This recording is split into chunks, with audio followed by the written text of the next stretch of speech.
I was born in Ohio, actually, but our folks, my folks were, when I was a year old, moved out here for work. Salamanca was, in the 50s, was a booming railroad town, and the manufacturing plants for furniture, Fancher's and Taylor, Jamestown. So my dad found work right away, so pack up the whole family, just my brother and I, but four of us moved out here.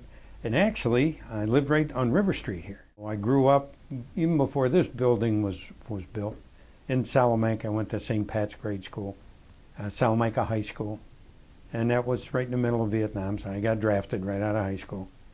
I mean, 5 weeks after I got out of high school, I was gone already. And spent 4.5 years in the Navy. Saw a lot of the world. My wife and I got married when I got off sea duty in 1969, so I'm giving away a lot there. We've been married 42 years, and we've lived in Salamanca. We own a house up on Upper Prospect near the school. When we looked at it to buy it, my wife looked out the front porch and could see the front of the school where the kids would be going to school, and that's it. We weren't going to buy any place else. I may have thought about it, but she wasn't going to let me, so it was good. It's a good place to raise children in those days, nowadays, but they're both grown and have their own families now. So I'm a local.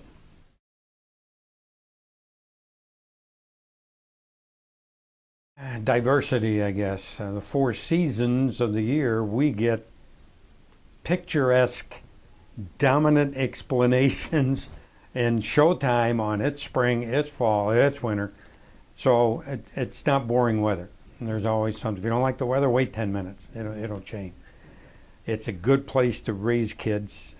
They get an opportunity to grow a little bit, a little more personal attention because of the size. The pace is a little slower. Our 2 children were able to adapt to the speed of the outside world quickly. They both finished college and that, but Salamanca was just a nice starting place. It's a good place to raise kids. I'd like to see that continue.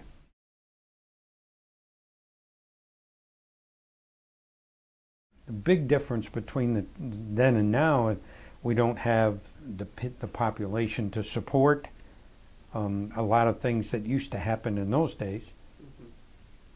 Economy has made a big difference, and there's some areas that can be developed on and continue to grow. We're a nice north, south, east, west corner of the state, and north and south we can access Canada rapidly, foreign trade, businesses in the city, but yet maintain our Allegheny State Park, Ellicottville Ski Resort, nice country style of living. And east and west is the same thing with 86 and tie right in to 90. It can be a thriving area. It's a very accessible area, but we need to build on that. I've been director of working for Cattaraugus County as a director of the County Veterans Service Agency for the last 22 years. And all my experience working basically for the legislature, I don't have any votes, and I wasn't a legislator, but they hired me to do a job as director. It was very successful, advocating for veteran population in the county. Last year we brought in over $36 million in veterans benefits to Cattaraugus County veteran residents' families and the veterans themselves. So with 22 years of being exposed to the system, how it works, how to get things done, I have a lot yet I can contribute, I think. And I want to see Salamanca grow. I'm not done yet. Experience with the system is one, why I think I'd be a good legislator. I have a lot of leadership experience working with different groups of ethnic background,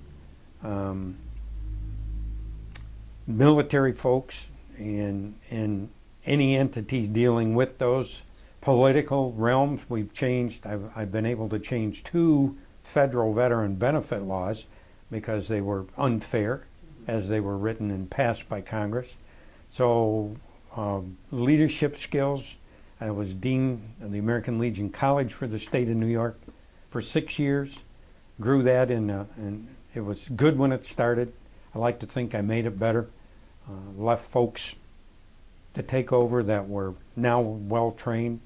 So I have experience in public speaking as well, simply because going through all of that, you address 100 students at a time, responsible for their background and training. The job as an accredited representative of the Department of Veterans Affairs was basic training to learn VA benefit law, advanced training because it's the law you're dealing with. So you get into a lot of court cases that affect veterans and their benefits.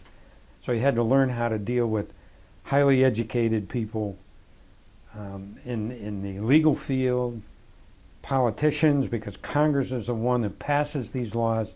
So I've been exposed to the bunch and have successfully been able to deal with them to advocate for our veterans in this area.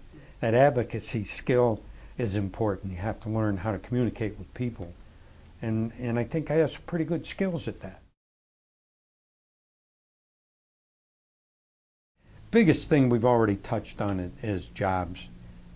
The county-wise, in specifically our own area, which will lead to the second problem. But we have to generate or create an environment that's conducive to attracting businesses. If businesses don't have the needs in the area to fulfill their requirements so they can make a living, they're not going to come into the area. So you have to have space available for them. They have to be accessible, and we are greatly that.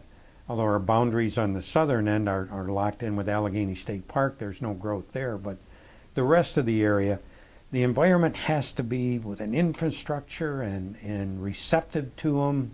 There can't be any local problems with growth or leadership. And that's where the second major problem I see in the area is. And the governor has to start opening lines of communication with the Seneca Nation of Indians. The fastest example I can think of was when the governor wanted to pass a law that instilled this 2% cap on counties' taxing entities' ability to tax the local constituents with a cap so it wouldn't go any further. It took him 6 weeks start to finish to make that law. Boom. Albany has been dealing with the Seneca Nation for over 3 years on one simple issue, and they're not even talking at this point, to my knowledge, anything I'm aware of. That's not right. We're Western New York people. We're New York State residents as well. The governor needs to identify with that and open these lines of communications up and talk with these folks so that we have an environment now. We're growing again. There's people talking to one another. We're doing joint efforts on anything, infrastructure, education, building, businesses. If it's a nice area, things are smooth, businesses will look at it. And I really, regardless of feelings or people's personality, any of that, you have to put that aside, communicate, solve the problem. That's not being done. That needs to be addressed. That can help a lot. County-wise, city-wise, growth-wise, business in here, those types of things. One issue that's important to me is kids. My wife has exposed me to a lot of that. She was a teacher at a child learning center in Holiday Valley at the toddler room. And she took her federal certification, CDA, Child Development Associate Program, and had her credentials. And she would talk to me about the kids, and I would watch the work that she did and that kind of stuff. And then you'd have grandkids, and now all this stuff comes to light. She's really pretty good with kids, and I'm concerned about them. What kind of future do they have in this area? Now, if there's jobs, we have a business environment, then there'll be families here. So there'll be people in the schools, but we have to have something after high school to keep the people here. If they get a college education and there's no jobs here to pay the wages of all that studying that they've done, they're not going to stay in this area. They're going to move out. It all ties back together. Any time that you can cut the cost of government to the taxpayers, it's a good thing. My opinion on it is, and this just comes from knowing the legislature a little bit about how things work and the amount of time it takes to fix or change anything. There's a plan out there, and if they vote yes in 2016, because it wouldn't take effect for 4 years, then the legislature would drop from 21 members to 17 members. You would have savings, obviously, providing the people can handle the workload, represent their areas properly, because their areas will be bigger. The legislators will be speaking for more people, representing more constituents. So that's a saving of money if it's passed, and it'll happen in 2016.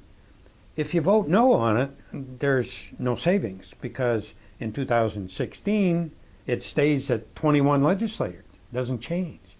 Because this one is beat, another plan isn't accepted in its place, you got to go back to the drawing board and start all over.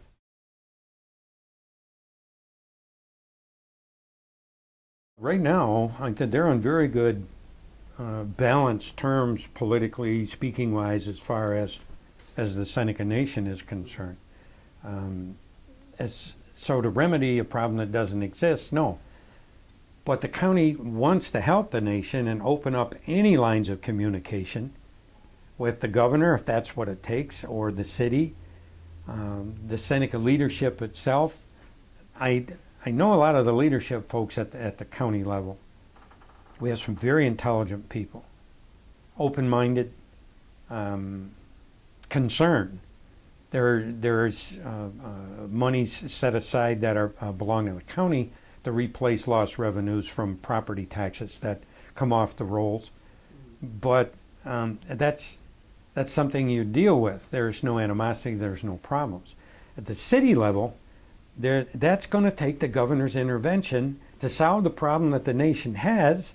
It's a viable concern that they have, and it needs to be addressed. What the heck's wrong with addressing it? Whether you like it or not is immaterial. If you could only work on things you liked, we wouldn't get a heck of a lot done. Nobody would. These are part of the issues that need to be addressed, and I think it starts in Albany.